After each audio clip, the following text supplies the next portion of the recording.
With UK rap declining by the day, there's been a certain artist that has finally blossomed from the trenches, and his name is CasIsDead. Born in Tottenham, London, he began rapping in 2005 under the name Castro Saint, but then retired in 2007 and came back in 2012 with the new adopted name CasIsDead. Cas seems to wear a mask in all of his public appearances and even doesn't speak until recently, with a video of gigs speaking for him. Hey, cuz. What's going on, Cash? You good? Yeah, it's good stuff. Before his recent debut album, he released two different projects, one that came out in 2013 called Number 23, and the second being Commercial 2, which came out in 2015. His debut album, which was released on the 27th October 2023, is called Famous Last Words, which is a collection of tracks from the last few years where they've been singles and clumped together to make this beautiful album. When artists do this previously, it doesn't really work, like it feels more of a greatest hits album, but the way he's projected this is beautiful. It's a great masterpiece of work. The tracks on the album have very vivid storytelling and dense world building with the influences of 80s synth pop. The album has 23 tracks with several skits in between, and the way the atmosphere is built from the skits with the songs as well really portrays this Blade Runner cyberpunk theme, portraying a labyrinth of vice, crime and faded glamour. The listener steps through a portal into a realm narrated by Cas, whose command of storytelling drops you right into the underground city, where he's the main character in a shady network of gangsters, girls and drug deals. In addition, the album has lots of themes of loss, regret and paranoia, a persona constantly self-reflecting amongst the madness that surrounds him. The album itself has very unusual features, such as the Pet Shop Boys' Neil Tennant and also Stranger Things composer Kyle Dixon. Personally, I've never heard of CasIsDead before until Skepta posted on his story that his album was releasing soon. And my first impression of when I saw CasIsDead for the first time is that his mask kind of looks like Tombstone from Spider-Man. You know better than me. And funny enough, the reason why I bought this album in the first place was actually for the cover, as I thought it just looked really cool. So I had to cop the vinyl straight away. Unit 23, your requisition order has been granted. Inside this case, you will find Level 9, Classified File, Famous Last Words. Please check and confirm you have received all items. Within the file, you will find a dossier containing detailed transcripts of the audio recordings. These transcripts have not been redacted. Ergo, they are of an extremely sensitive nature. The punishment for duplicating or misplacing said document is death. And most importantly, the master disk. Guard it with your life. And as you can see, it's a clear record, with the record being part of a hard drive disc type thing, with the inside looking to be a dystopian London called All Hallows, which is actually a real church based in Tottenham. The cover appears to have Cas looking over at Deadcorp in a raincoat, and on certain platforms you can see the album cover move with the rain dripping down, and yeah, that was the reason why I bought the album. And for me, who's not the biggest lover of UK rap, it felt very fresh. Anyway, let's get into the album. After your first listen of the album, realise that the skits are the main story, as well as the songs on the album are what is playing on the radio in the skits. And in between, we as the listener are listening to what they are on the radio. The disc drive that is found is the vinyl and CD that we have bought as the listener. But in fact, all it is just a recording from what they found, the debris of the car. That Cas plays two characters, one being the artist on the radio and the second being a unit that works for Deadcorp. The characters on the skits are in search of a certain thing that Deadcorp are providing. Each track on the album portrays more of this dystopian and corrupt world that they're living in. This futuristic mindset of what possibly could happen in the future. Firstly, we're going to be looking into the skits of the album, as there is more story that needs to be shown for the songs. It did take myself a few listens to really understand what the skit's about, because initially I thought it was a story that didn't really make any sense, but when I looked into it a bit more, I was like, oh okay, I understand it now. The woman in the skit's being this damsel in distress, who has made the terrible mistake of going with this man on the mission that he's completing, but unfortunately he can't do it without her. The man being this vigilante rebel who just wants to take down this awful corrupt government, and the only way to take it down internally is to go through with this heist. Out of the 23 tracks on this album, there are 7 different skits to portray the story behind the album, and the 2 main characters are called Alpha and Omega. The actor behind Alpha is Ed Sheeran, who appeared in Game of Thrones and Deadpool, and Omega is played by Emma Rigby, who's appeared in Hollyoaks. Track 1 and the first skit of the album is called Do You Trust Me? Alpha seems speaking to Omega about, do you trust me enough to go through this and try and steal something from somewhere they're going?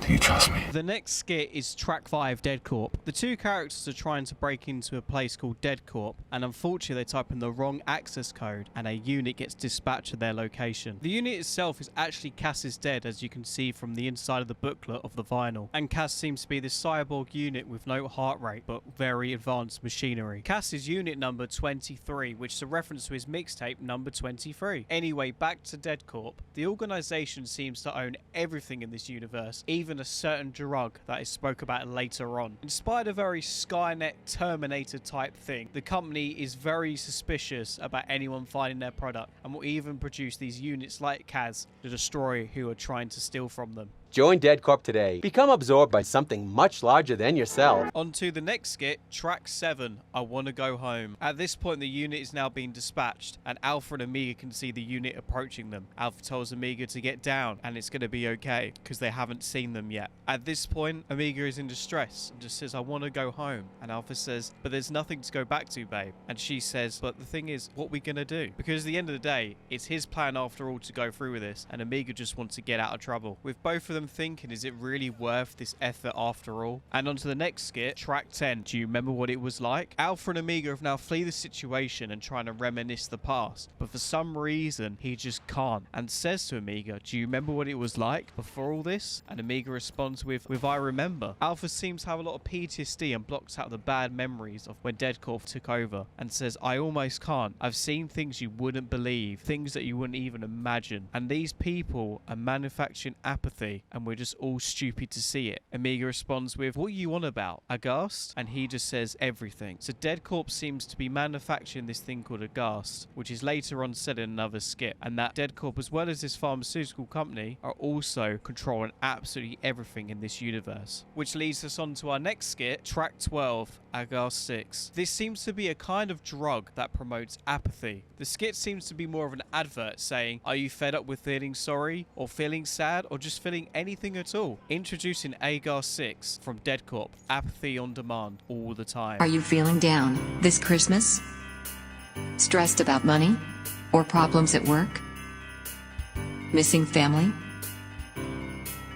You need Aghast 6 from Deadcorp. Aghast 6 is an emotion suppressant. In high doses, Aghast 6 can completely remove your capacity to feel anything. Aghast 6 is now available in all pharmacies.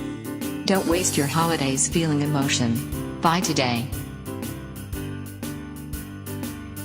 So this medication that Deadcorp are selling to its people is so they don't feel anything at all, which is a mind control lobotomy type thing. The booklet inside the vinyl kind of shows it a bit more in depth, showing there's the side effects of dizziness, nausea, headaches, overwhelming sexual appetite, and even in some cases death. I feel this skit does make you feel a bit uneasy and does throw you off when you're listening to the album. This does give us some context behind what Omega was talking about in the last skit, and it seems to be like there's a projection of an advert and this is playing in the background while they're hiding away from the units going after them. In the Venom music video, it cuts to this scene, if not twice, and it shows the 3 people inside the building with the Aghast 6 in their system. The unit can see it's in the system, but he's looking for one person only. And you can see in the top right hand screen it says facial scan, and the target is to terminate a female called Omega. The definition of Aghast is stuck with an overwhelming shock or amazement filled with sudden fright or horror, which makes you kind of think, so is this pill they're taking giving you apathy on demand, or giving the opposite of what it says on the package? Is Deadcorp creating these zombies who are mindless and got no feelings, or are they creating a pill that makes you go insane, just like the film Kingsman, where the SIM card made them go all crazy? Moving swiftly on to track 16, The Ants. A conversation starts with Amiga saying how disgusting his car is and that will probably end up getting the ants. Then says sarcastically, I've probably already got them. And she goes on to say about a story where the pest control came and laid this trap and one went in and like 2 minutes later it came back out. It killed all the other ants. And Alpha goes, what do you mean? How? And she says,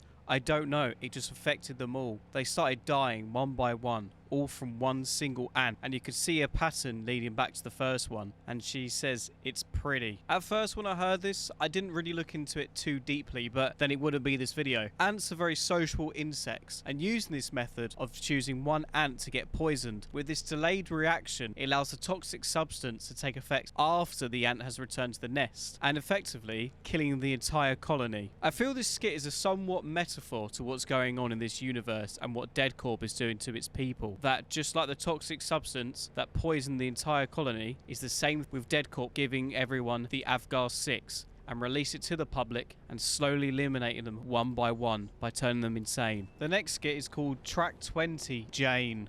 In the background you hear the sat-nav telling them where they need to go to their destination, and Amiga turns to Alpha and says, I like the way her voice sounds, and he goes, what's her name? And he says, Jane. There's not really a lot of context behind the name Jane. I don't know if it's whether he just wants to rhyme name with Jane to just shut her up, but there's nothing really spoken about. But this skit is just trying to explain to you they're trying to find somewhere else to get into this facility. And the final skit, Track 22, Access Denied. Alpha and Amiga finally get to the destination where they want to be. As they get to the keypad, the speaker says, welcome to Deadcorp. Please enter your access code into the keypad. And unfortunately, Alpha types in the wrong code and it says access denied. And the speaker then says, please remain in the vehicle. Units are being dispatched to your location. They try to escape the vehicle by getting out of the sunroof, but Amiga's too scared and stays in the vehicle. But as he gets out, they start firing at them, with both of them going down. But unfortunately it's too late and they already shoot at them. And you think to yourself, are the characters still alive? Did they get away? Well, if you look into the vinyl in the inner sleeve, they're both deceased, with Alpha and Amiga's famous last words recorded on the disc.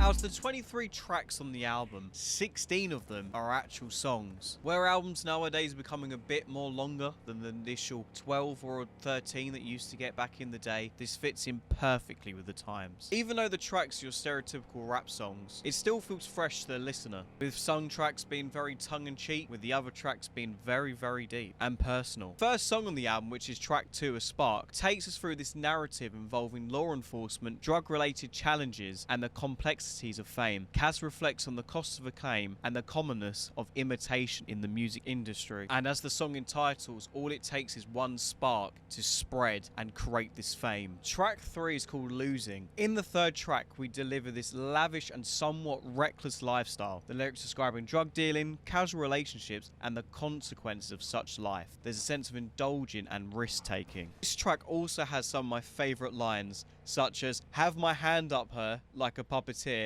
and also flirting with this bird, big batty absurd, madness. Track 4 being Steptronic, which is a reference to the gearbox that most BMWs use, and the track paints a picture of opulence, but it takes a dark turn as Cas reveals the troubling experiences in the music industry, the chaotic party scene, and a shocking discovery at the end of a person laying dead in the pool. Track 6 is called Pineapple Juice. This song's very tongue-in-cheek, but with a darker meaning. Pineapple juice is used as kind of like a bro science type thing. They make certain substance of a human fluid sweeter, and a Viagra type effect caused when taking it. The lyrics blend elements of intimacy, drug culture, and a sense of unease within the context of a romantic relationship. Track 8, Acting Up, is actually one of my favourite songs on the album. This song adds as kind of a setup for Cas, and that he's got himself into a terrible situation. Blinded by so much lust, he goes for this girl in the coffee shop, but ends up being an absolute fraud. By the second, noticing the flaws in her accent, and that she's wearing a wig and some contacts to look fake. He doesn't realise until the door locks in the hotel room and someone comes in with a gun. And a bit like Suicidal Thoughts by Biggie, the track just ends as soon as he goes fuck. Track 9,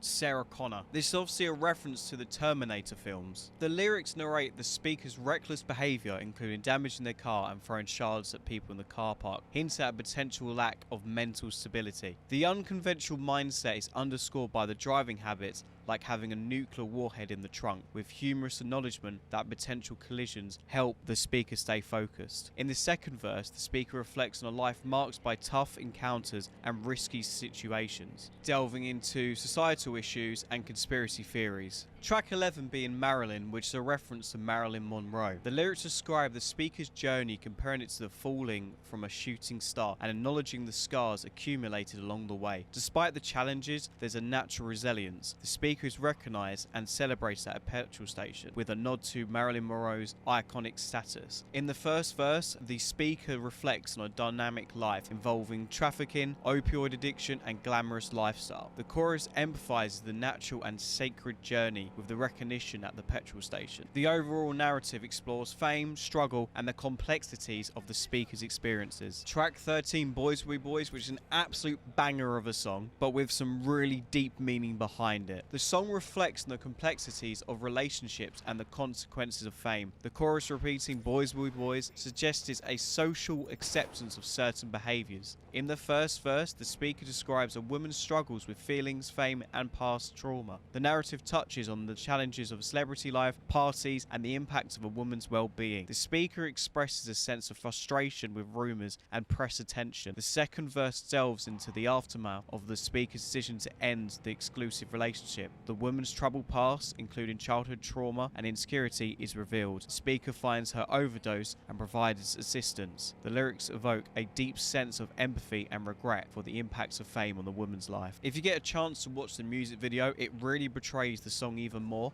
but it's very gruesome, especially with the eyes. Track 14, Venom, is probably, if not my favourite song on the album. Even though it's a very upbeat song, in track 15 being Traction Control, the lyrics convey a mix of confident bravado, reflection on life and hints of regret. In the first verse, the speaker talks about handling pressure, enjoying life and the cost of failure. There's a sense of self-assuredness with references to coming out of the monologue and being the only MC on that certain level. The chorus has a touch of melancholy, expressing a desire to escape and a longing for the past. The second verse continues with a confident tone, mentioning the experience of Hennessy, wealth and nostalgia on the past. The speaker expresses a wish to decompose rather than live forever. Overall, the lyrics present a complex mix of emotions, combining swagger, introspection and a sense of the fleeting nature of life. Track 17, Matt Gray Rap, which is a reference to rap. Track 18, Pat Earrings, is a reference to Pat Butcher from the EastEnders, who typically wore long dangling earrings in different colours. The lyrics describe a narrative where the speaker takes a break from trafficking freight, owning a luxury car and engaging with a casual encounter with a woman. The speaker's interest in a particular woman highlights their immediate connection and attraction. The chorus emphasizes the desire for intimacy and the speaker's willingness to provide it. The second verse introduces a shift in tone, expressing the speaker's desire for a more serious relationship and more of a girlfriend experience. The lyrics explore the theme of love, desire and the complexities of a personal relationship, accumulating in a twist where the speaker discovers the woman is involved in adult entertainment. There's a mix of certainty, humour and candid portrayal of the romantic and intimate interactions. Track 19, Before This. This is a collaboration between Cas and Later, where Cas gives off a confident and stylish persona, emphasising their uniqueness and old school vibe.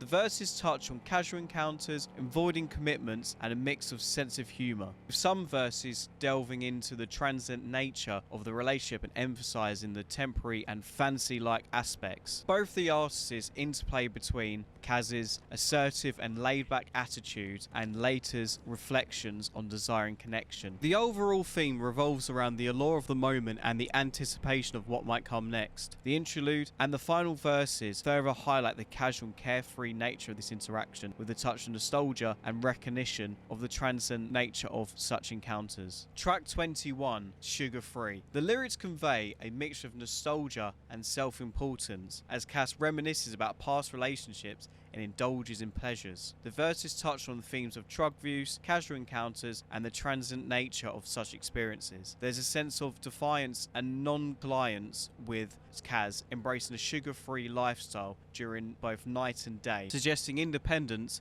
and self-sufficiency. Chorus featuring Juicy adds a soulful and melodic tone to the track, contributing to the overall theme of yearning, memories, and living carefree. The final track, track 23, is called Skydive, which takes a more darker and personal tone, with Cas speaking about his past experiences. He reflects on the passage of time, the impact of past choices, and changes that come along with aging. He speaks very vulnerable, and there's a lot of self-reflection, but while sitting on a step and watching the sunset while contemplating his life, adding the nostalgia of talking about having cassettes, red Corvettes, and doves that emphasizing the emotion of the weight of memories. The song itself seems to be dedicated to his friend who passed away called Ren, and this seems to be an impact of substance abuse. Cas expresses a desire for understanding and forgiveness from those who have been affected by their actions. Paints a picture of someone who is grappling with the consequences of their choices, facing morality, and seeking solace in the midset of an emotional turmoil. The references to the music, such as Freddie's voice, serve as a connection to the past and a reminder of the power of the art to transcend time. To conclude this album, I think it's one of them albums that you can listen to time and time again without too much repetition. And I think it's one of those where you look back in a few years' time, or maybe 6 months, 4 months, maybe 2 years, 3 years' time, go back and go, oh, let me listen to this album, and it will take you back to that moment when you first started listening to it. As much as I've summarized it and bored you with how much it means, just go and listen to it if you haven't listened to the album before. Hopefully you enjoyed this video. It's very passionate to me because I love music, and this album came out of nowhere and impacted me so much. So yeah, if you could just leave a like, comment, and subscribe, that would be awesome. It's been your boy ShvrkBait, and Cas, if you see this, huge fan, huge fan.